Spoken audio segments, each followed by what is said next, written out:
जय भीम, जय भीम, जय भीम। अगर आपको अपने समाज को, अपने बच्चों को दोबारा से फिर से अपने पैरों पर खड़ा करना है तो उनको मेहनत करवानी पड़ेगी।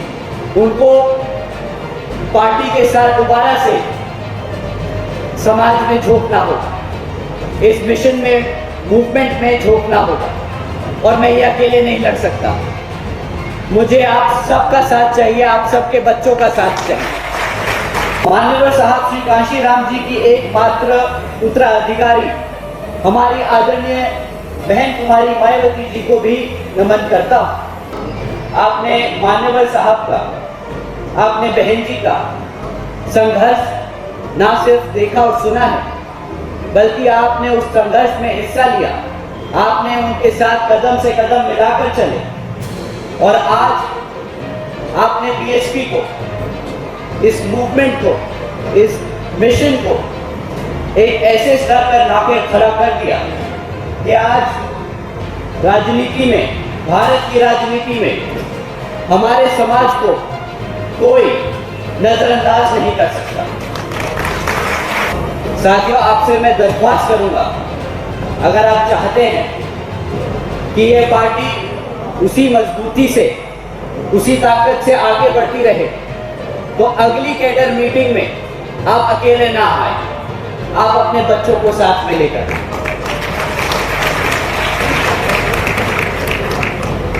जब ये मूवमेंट चालू हुआ था तो आप सबकी भी उम्र 18-20 साल, 30 साल की रही थी।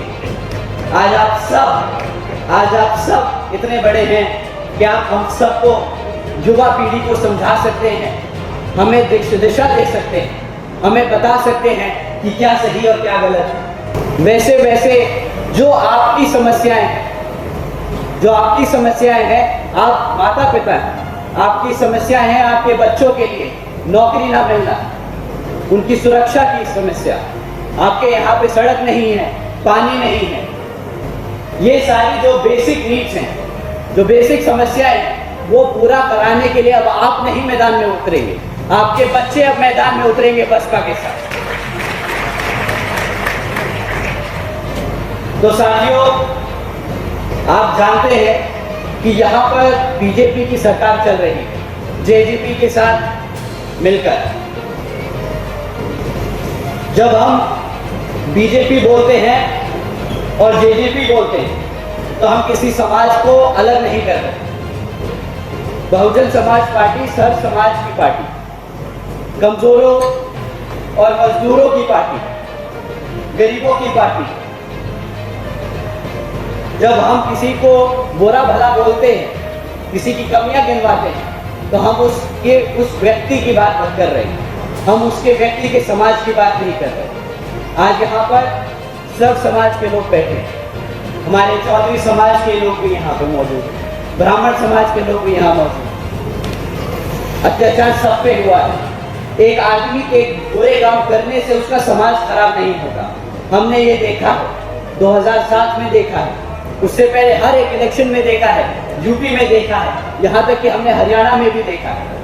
आप सब ने कंधे से कंधा मिलाकर बाबा साहब के मिशन को पूरा करने के लिए अपना पूरा जीवन समर्पित किया है, ये हम सब ने देखा।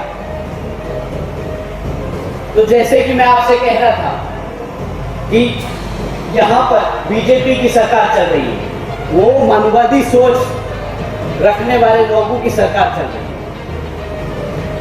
यहाँ पे जब वो आपसे वोट मांगने आए थे तो आपसे कई वादे किए, माताओं को कहा कि सुरक्षा देंगे, हमारे बुजुर्गों को कहा कि आपके बच्चों के लिए नौकरी देंगे, आपके साथ गांव-गांव में घूमे, आपको ऐसी बातें बताई, कहा कि आपको पेंशन देंगे। मेरे यहाँ साथ मौजूद सभी साथी, मैं आप सबसे पूछना चाहूँगा, क्या आप लोगों के बच्चों के लिए भी नौकरियाँ यहाँ पे? आज भी आप अपने बच्चों के लिए नौकरी के लिए तरस रहे हैं, आपके बच्चे दर बदर इधर से उधर भटक रहे हैं कि नौकरी मिल जाए। क्या आप लोगों के खातों में पेंशन आई? साथियों, क्या आपको खाते में पेंशन आई? नहीं आई। ऐसे ही उन्होंने अनेकों वादे किए, परंतु एक भी वादा आज तक पूरा नहीं हुआ, बल्कि उसका उल्टा जो सुरक्षा का भी वादा किया, आज यहाँ हरियाणा में ये हाल है कि हर दूसरे दिन कोई न कोई बलात्कार का, चोरी चकारी का, गुंडागर्दी का, किसी न किसी समाज के व्यक्ति पर अत्याचार का केस दर्ज किया जा रहा है। आप लोगों ने बीएसपी की 4 बार की सरकार देखी है। क्या आप लोगों ने ऐसी कोई खबर सुनी कि यहाँ पर ये यूपी में किसी समाज के ऊपर ऐसा अत्याचार हुआ कि यहाँ पे बांटने का काम हुआ, हिंदू मुसलमान हुआ, ब्राह्मण चमार हुआ?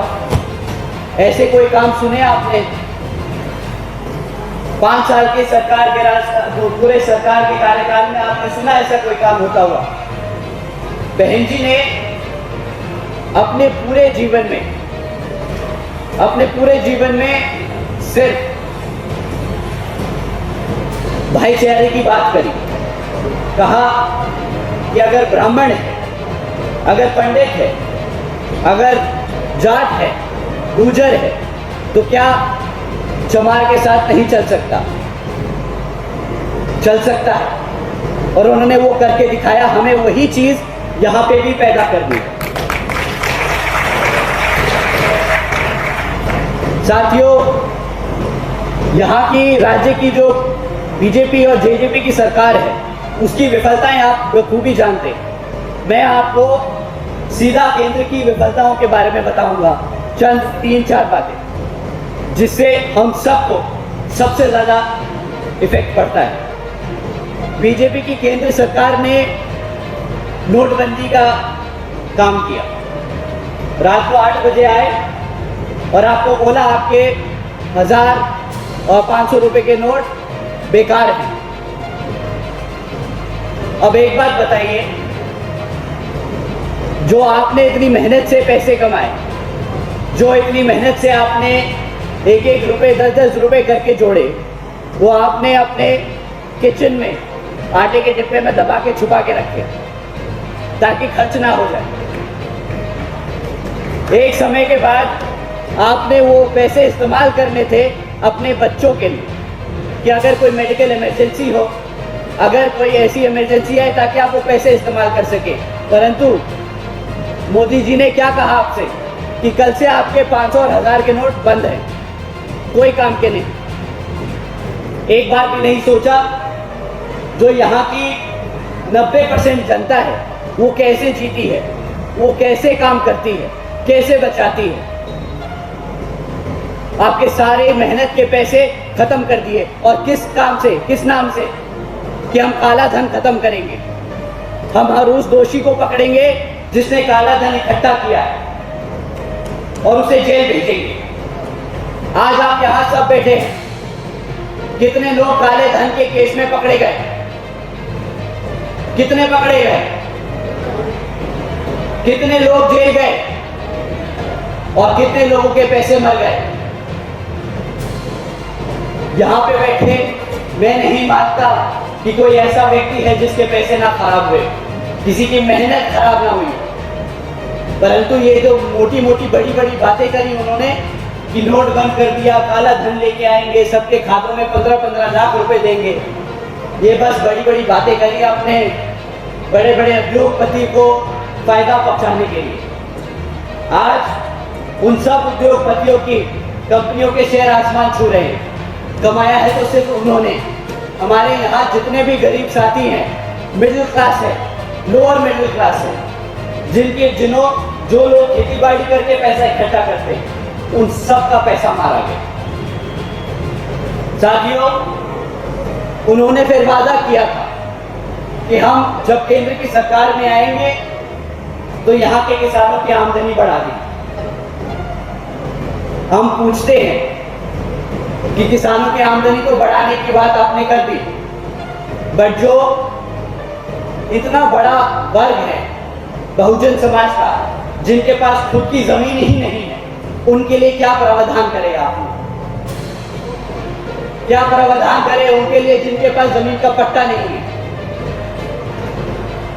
उनके लिए कोई बड़ा बाधा नहीं, और किसानों के लिए आय दुगनी करने का वादा तो कर दिया, परंतु ना आय दुगनी हो सकी, ऊपर से फार्मर बिल टाइप के लॉ पॉलिसीज निकालकर हमारे किसानों को दबाने का काम जरूर किया। साथ ही साथ उन्होंने वादा किया था कि गरीबों को जो बेघर हैं उनको घर दिए जाएंगे। साथियों, आप लोग जिनके पास घर है, जो मेहनत से अपनी छत का जुगाड़ कर पाए, आप लोगों के आसपास बहुत लोग हैं जो आज भी बेघर घूमते। आप कितने लोग हैं जिनको घर मिल पाया? यहाँ पे बैठे कितने लोग बता सकते हैं कि हाँ, हमारे मोहल्ले में, हमारे आसपास रोजगार, हमारे आसपास जो मिलने वाले लोग थे जिनके पास घर नहीं था, उन्हें घर की व्यवस्था करके दी? हाथ उठा के बताइए जिनको नहीं मिल पाए। साथियों, ये हकीकत है इस भाजपा सरकार की, बड़े बड़े वादे करना पर हकीकत पे, जमीनी स्तर पे कोई काम नहीं करते। उन्हें फोटो खिंचवानी आती है, फोटो खिंचवानी आती है, टीवी पे चमकाना आता है, परंतु जो समाज उनके लिए वोट करा था, जिस समाज को उन्होंने ये झांसा दिया था, उस समाज को वो भूल गए।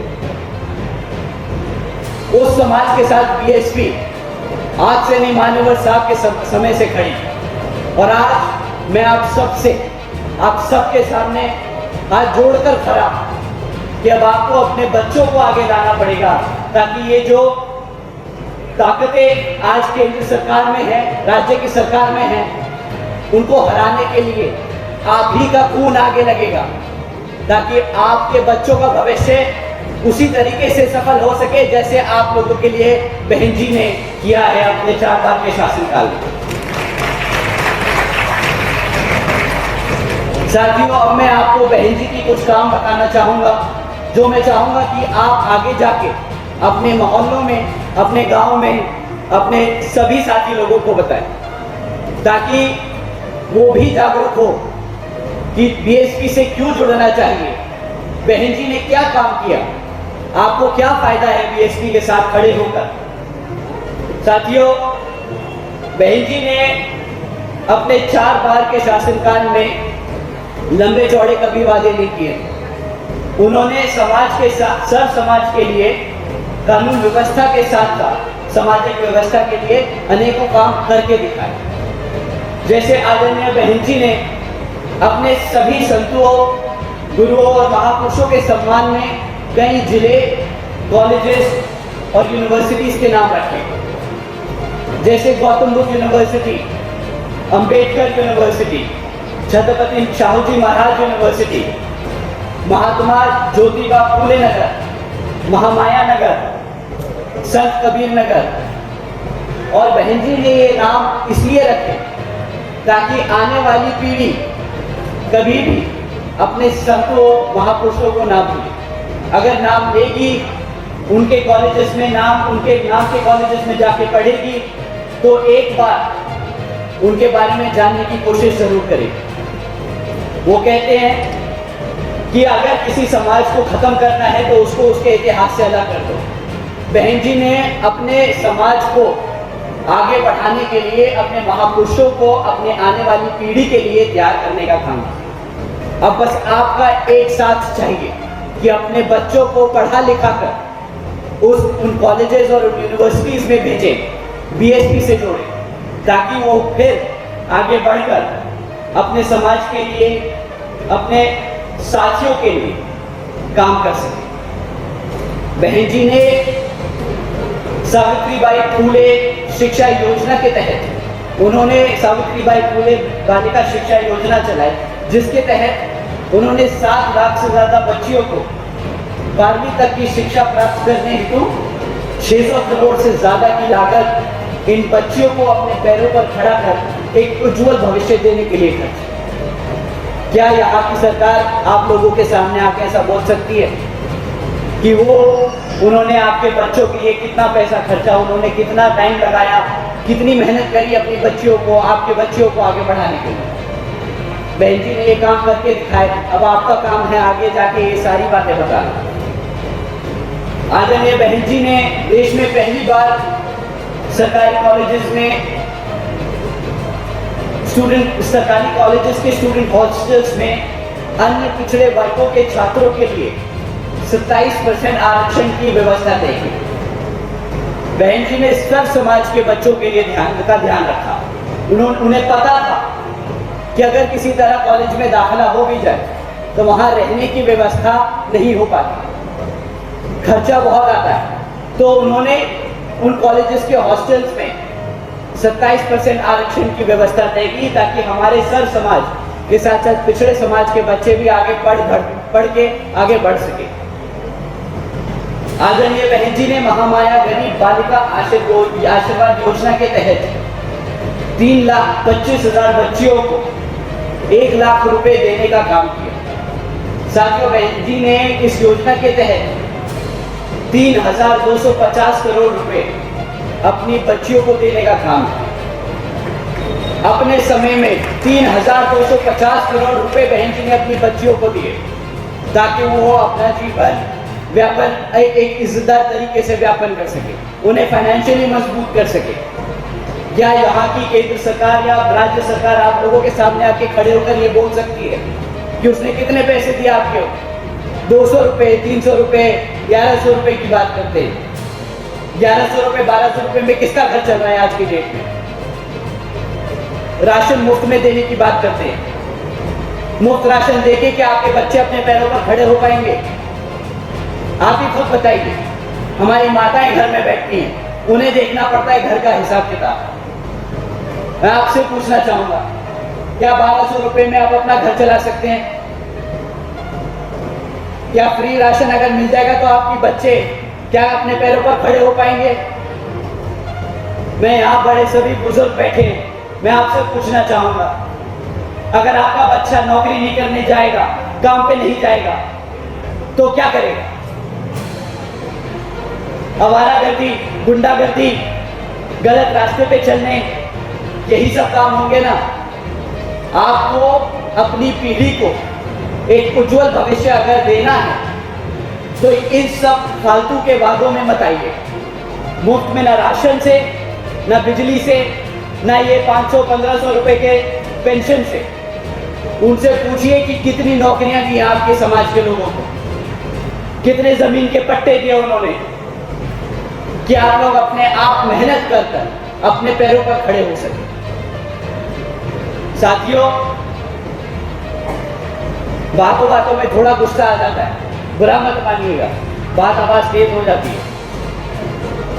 मैं बहन जी की फिर से बात में आता हूं। आदरणीय बहन जी ने अपने शासनकाल में 12,500 करोड़ की लागत से हमारे SC, ST, OBC व आदिवासी समाज के लिए के 3,50,000 से ज्यादा परिवारों को महामाया गरीब आवास योजना के तहत अपना खुद का घर दिया।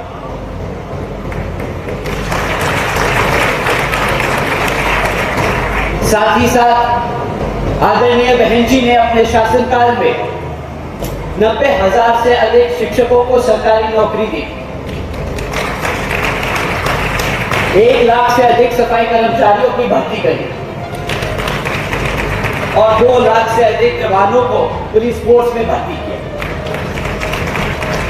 और साथियों, जब ये काम हो रहे थे तो मेरी उम्र थोड़ी सी कम थी, परंतु जब मैं बहन जी के साथ और हमारे वाइस प्रेसिडेंट के साथ आप सबके बीच में आने का मौका मिलता था, तो आप सबके साथ, आप सबके बीच में मैंने ये सबसे बातें सुनी, सब समाज से ये बातें सुनी कि बहन जी ने जब ये नौकरियां दी तो किसी एक जाति या किसी एक धर्म के आधार पर नहीं दी। उन्होंने हर समाज से, हर परिवार से एक बच्चे को उन नौकरियों में उस नौकरी को देने का काम, ताकि सब समाज अपने पैरों पर खड़ा हो सके। साथियों, आदरणीय बहन जी ने SC, ST, OBC एवं अल्पसंख्यक समाज के साथ साथ सब समाज में से गरीबों और कमजोरों को मुफ्त में राशन देने जैसी योजनाएं कभी नहीं चलाई। उन्होंने ऐसे ठोस कदम उठाए जिसके तहत हम अपने पैरों पर खड़े हो सके। अब आपका काम है कि आप अपने बच्चों को आने वाले कैडर मीटिंग में भेजें, सेक्टर और बूथ लेवल की कमेटियों में उनको आगे प्रमोट करें।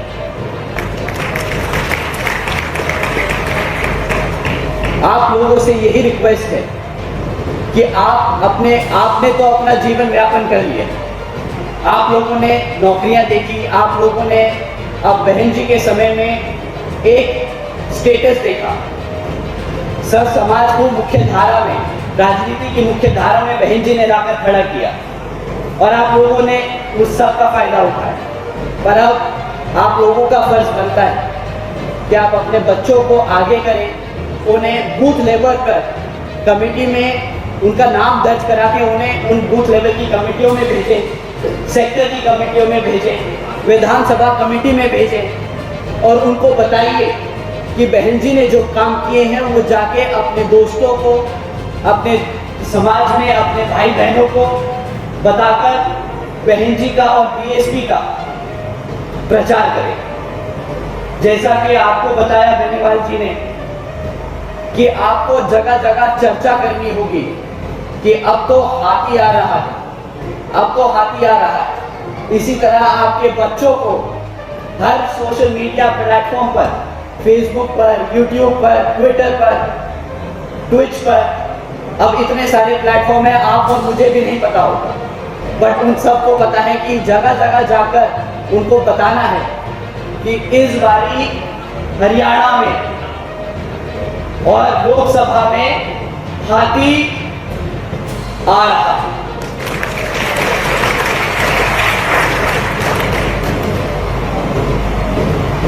साथियों, जैसा कि आपको मालूम है कि हरियाणा में भी अब कुछ समय में विधानसभा के आम चुनाव होने वाले हैं और विरोधी पार्टियां अब किसी भी हद तक गिरकर साम दाम दंड भेद आदि का इस्तेमाल कर सकती हैं।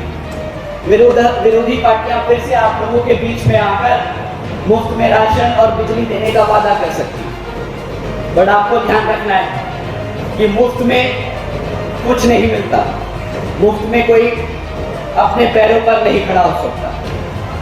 अगर आपने अभी तक हमारा चैनल सब्सक्राइब नहीं किया है तो सब्सक्राइब करें और घंटी का बटन बिल्कुल भी दबाना ना भूलें ताकि सभी लेटेस्ट खबरें पहुंच सकें आप पे सबसे पहले।